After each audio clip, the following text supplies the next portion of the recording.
Okay, guys, I got Disney Plus. I hate Disney, but I got their streaming service because Marvel is going to be on there and Star Wars is going to be in there, and I feel obligated to get it because reviews.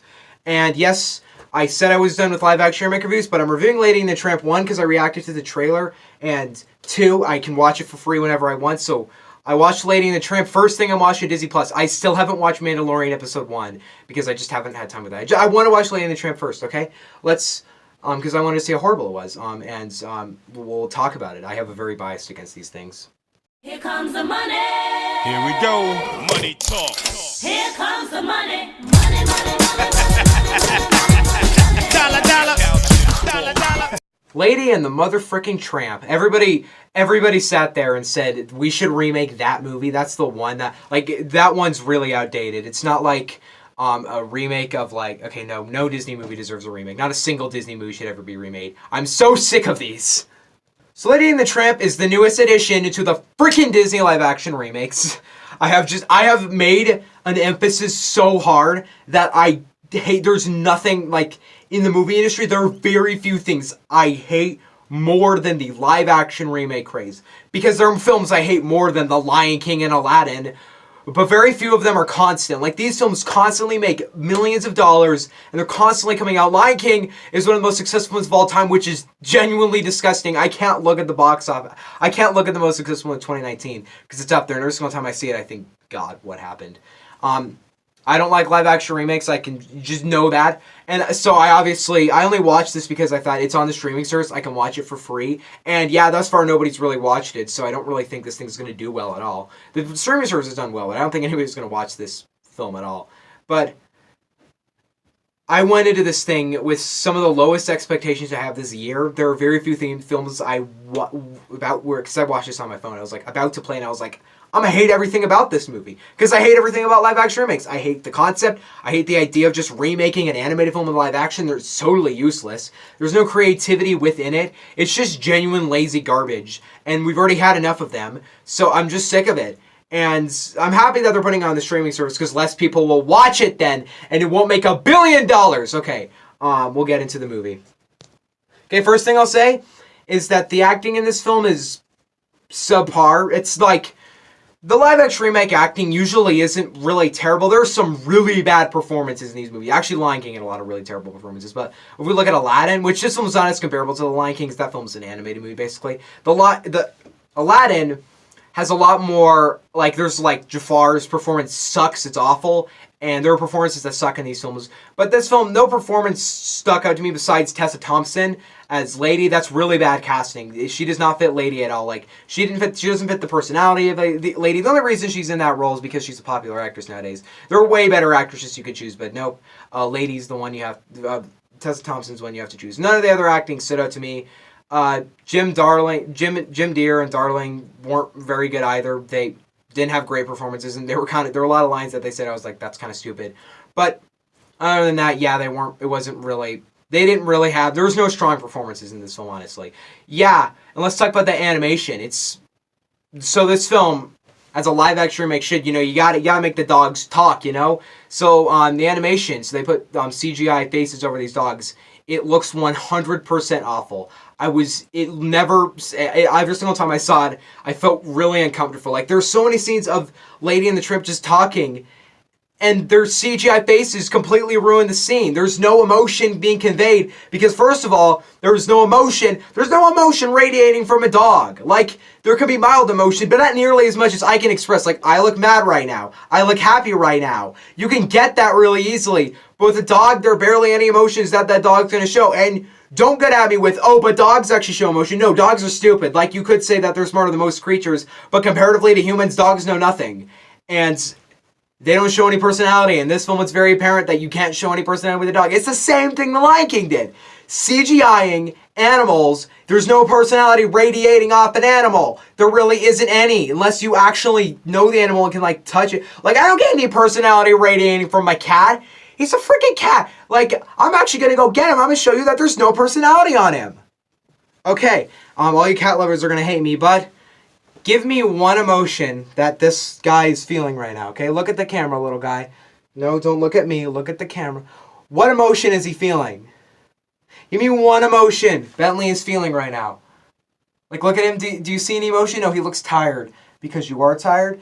Because animals don't show any emotion. I'm proving it right now. Do you see any emotion coming from... I'm just trying to show him off because I think he's adorable. Okay, go run around now. Yeah, there's no emotion radiating from an animal. There are musical numbers in it too. They suck. I think there are 3 musical numbers in it. Well, I'm just going to go through them all because there are only 3. Siamese, We Are Siamese is in it. It's obviously going to be in that film. It's actually not. I'm not. Disney, they are not going to ever touch a controversial subject. And that's so apparent in this movie because they obviously completely changed the We Are Siamese song because it's kind of racist. It's still a classic, but it's kind of racist. So, just they scrapped the entire song and add some other kind of half-assed version of the song. You thought they ruined Be Prepared in The Lion King. Just get ready for this. And they just replaced it with this weird song. And the Siamese cats actually do nothing with the film. There's no reason that they should be in it. So... why is this scene in the film? If it was like for nostalgia, I'd still be pissed off, but it would make more sense. There's no reason for it to be in the film other than just shoving some half-ass song that's like not a good song at all. I cannot even tell you a lyric from the song. It's so forgettable. Then you have, actually, to be honest, what numbers do we really remember from Lady and the Tramp? Like, We're Siamese is a main one, definitely, and He's a Tramp, which is classic, one of the best Disney songs ever. Yeah, that's sang in it. It's sang by a CGI dog. It's really awkward. That's another thing. This film is so, awkward. Like, there's so many confrontations with the dogs, I just felt so uncomfortable, because they looked really creepy, like the spaghetti scene. That's what I'm going to call it. One of the most famous Disney moments is fricked up because there's no emotion! Like... I wrote my review and somebody was complaining about my review and saying it was wrong. I don't know how I was wrong. But what he said was you only complain about the cinematography in this movie sucks too. It's really boring. But you only complain about the animation and the cinematography. What about the story? The story sucks because, the story doesn't suck because it's just from the original, just copy and paste from the original. But they said, no, but they added more emotion to it. They didn't add anything. They didn't add anything of creativity, at least they add some backstory to the trip, but that's just creating more cliches to pile onto the film. One of the things that's just, the original Lady and the Tramp's a classic, really great film, and the thing that's good about that is that, this film is just here, let's give the Tramp a backstory. I haven't seen the original Lady and the Tramp in a bit, so I might not know everything about the film, but they give the original... they give the Tramp a backstory. Not the worst idea. It's a really cliche backstory. You know that immediately once the backstory starts, you're like, this is going to go in this direction. It's not creative. I've seen it a million times. It's such a... anything this film adds is not creative or interesting. It's something you've seen a freaking million times. And any element of this film that works only works because it's copy and paste from the original. I'm done. I can almost copy and paste my entire Lion King review for this movie. It's just another boring, bad live-action remake. They won't stop. They're going to continue making money. And this film's probably not going to do all that well because nobody on Disney Plus is thinking, I'm going to watch Lady and the Tramp. Everybody's thinking Mandalorian, and for some reason, Noelle is more popular than this film. I'm not joking. I haven't seen it yet. I'll probably watch it because it's there. I'll probably watch Noelle, and I'll definitely watch The Mandalorian. But overall, my first Disney Plus movie was Lady and the Tramp, besides Spark Shorts. I watched all those. And it sucks. It's one of the worst films I've seen this year. It's not, I don't think it's as bad as Lion King and Aladdin, but that's high praise if you're worse than those two, and I'm going to give Lady and the Tramp a 2 out of 10. It wasn't close to a 1. It's closer to a 3 than a 1, because overall, it's not like the film just went to streaming. It's not going to make money. It's not nearly going to piss me off as much as something like... I'm forgetting the name already. The Lion King and Aladdin, which actually after this film, I moved Lion King down to a 1 out of 10. I seriously hate that movie. I think that's the movie I hate the most ever. I don't think there's a film I hate more than The Lion King. It's so awful. This movie's awful too. Just didn't offend me as much. Okay, so basically Disney Plus is next. I thought of reviewing Spark Shorts, but I don't think I will. I just don't think they're just shorts. There's nothing really to say. I liked Pearl though. That was good.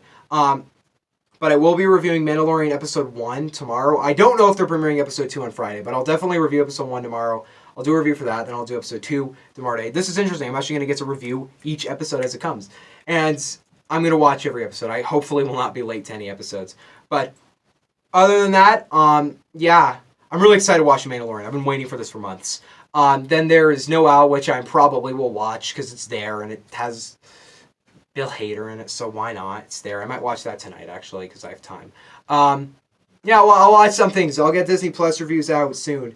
I actually like the streaming service. I don't like Disney, but I like this idea. It's very convenient for me because I own Endgame now. Heck yeah! I might buy the DVD still, but I don't. I might buy the DVD so I can watch it in a car. But right now, I freaking own Endgame. That's good. I'm not gonna watch it because it's freaking 3 hours, and I never have time for a 3-hour film. But I own it now, and it's also I own Iron Man 3 now, which is a film I've always wanted to own for a while. I own Captain Marvel, and I don't care for that. But yeah. Add Toy Story 4 to the streaming service. Also, I have Phineas and Ferb and Clone Wars back. I'm happy about the streaming service. I also have Rebels. I'm happy about it. I'm happy all the benefits it's brought. And while I'm not a big Disney fan and I really hate the corporation as a whole, I need the streaming service. I do. It's like I feel obligated. I have to buy it because I'm a critic on YouTube. Bye. Also, Marvel said the films don't make sense if you don't buy the streaming service. So buy it if you're a Marvel fan.